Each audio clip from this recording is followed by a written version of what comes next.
नमस्कार दोस्तों, हम लोग जब भाषा को बोलते हैं और विशेषकर हिंदी भाषा के बारे में, तो हम स्रोत के आधार पर 4 प्रकार के शब्दों में बात करते हैं और ये होते हैं तत्सम शब्द, तद्भव शब्द, देशज शब्द, विदेशज शब्द। तो मित्रों, आज हम बात करेंगे इन्हीं चारों प्रकार के शब्दों के बारे में। किंतु यदि आपने हमारे चैनल को सब्सक्राइब नहीं किया है, आप नए हैं तो चैनल को सब्सक्राइब ज़रूर कर लें। और अब बात करते हैं बड़े महत्वपूर्ण टॉपिक पर, तत्सम शब्द किसे कहते हैं। तत्सम शब्द तो हिंदी में प्रचलित संस्कृत शब्दों को तत्सम शब्द कहते हैं। वास्तव में तत्सम का अर्थ होता है तत् माने उस और सम माने बराबर, अर्थात उसके बराबर जो शब्द हैं, मतलब संस्कृत साहित्य से सीधे सीधे शब्द हिंदी में उठा लिए गए, उनको हम तत्सम शब्द कहते हैं। उदाहरण के लिए जैसे अग्नि, आम्र, कर्म, वार्ता आदि, ये जो शब्द हैं, जो उदाहरण मैंने बताए अभी, अग्नि, आम्र, कर्म, वार्ता आदि, ये हिंदी में जब प्रयुक्त होते हैं तो आग के रूप में, आम के रूप में और काम और बात आदि शब्दों के रूप में प्रयुक्त किए जाते हैं। तत्सम शब्दों के बाद में अब हम बात करते हैं तद्भव शब्दों के बारे में।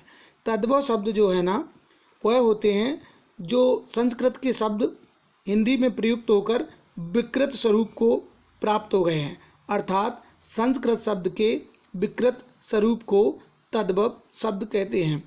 उदाहरण के लिए अभी मैंने जो उदाहरण बताए थे, अग्नि को बताया था, अग्नि परिवर्तित होकर आग हो गया, आम्र परिवर्तित होकर आम हो गया और वार्ता परिवर्तित होके बात हो गई, कर्म परिवर्तित होके काम हो गया। तो इस तरह से संस्कृत शब्द जो थे उनका विकृत स्वरूप सामने आया और वह तद्भव शब्द बन गए। और ये तद्भव शब्दों के उदाहरण हैं आग, आम, काम, बात आदि। अब हम बात करेंगे देशज शब्दों के बारे में।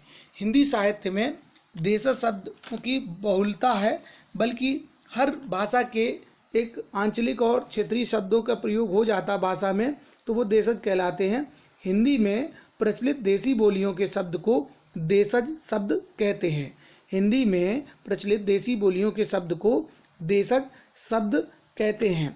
ये देशज शब्द कौन कौन से होते हैं? जो आंचलिक रूप से अलग अलग क्षेत्रों में बोले जाते हैं। उदाहरण के लिए पेट, बाप, बेटा, पिल्ला, लोटा, पगड़ी, खिचड़ी, फुनगी, घरौंदा, झोपड़ी, कटोरा, घोंसला, इस तरह के बहुत सारे शब्द हैं जो आंचलिक रूप से प्रयुक्त होते हैं। बोलियों के, हिंदी में प्रचलित देसी बोलियों के शब्द प्रयुक्त होते हैं और ये देशज शब्द कहलाते हैं। इसके बाद विदेशज शब्द। हिंदी में प्रचलित विदेशी भाषाओं के शब्दों को विदेशज शब्द कहते हैं। बहुत सारी भाषाओं के शब्द आ गए हिंदी में, जैसे अरबी भाषा के शब्द हैं आईना, इनाम, कसम, कागज़, खबर, जुलूस, हिसाब। और इसी तरह फारसी भाषा के आदमी, कमर, गुब्बारा, ज़मीन, जादू, परी, सरकार आदि शब्द। अंग्रेजी भाषा के inch, engine, copy, car, train, photo, bag, mill, hook आदि। पुर्तगाली भाषा के आलपिन, इस्त्री, गमला, चाबी, तौलिया, संतरा, साबुन। और तुर्की भाषा के शब्द कुर्ता, कैंची, चाकू, तोप, बंदूक, बारूद, बेगम, सौगात आदि।